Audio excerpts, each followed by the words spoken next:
অবশেষে 2 সপ্তাহের জন্য যুদ্ধবিরতিতে সম্মত হয়েছে যুক্তরাষ্ট্র ও ইরান। এক্ষেত্রে ইরানের প্রস্তাবিত 10 দফা পরিকল্পনাকে আলোচনার ভিত্তি হিসেবে মেনে নিয়েছে যুক্তরাষ্ট্র। আর শর্ত সাপেক্ষে হরমুজ প্রণালী ব্যবহারের অনুমতিও দিয়েছে তেহরান। দুই পক্ষের এই যুদ্ধবিরতি প্রক্রিয়ায় মধ্যস্থতার ভূমিকা নিয়েছে পাকিস্তান। এ বিষয়ে আগামী শুক্রবার ইসলামাবাদে আলোচনা শুরু হওয়ার কথা রয়েছে।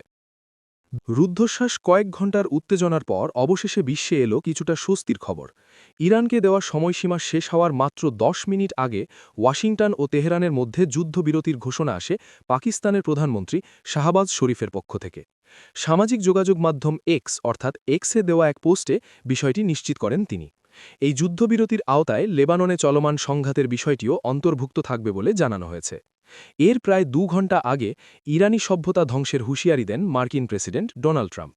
সেই ঘোষণার পর থেকেই বিশ্বজুড়ে নতুন করে বড় ধরনের সংঘাতের আশঙ্কা তৈরি হয়।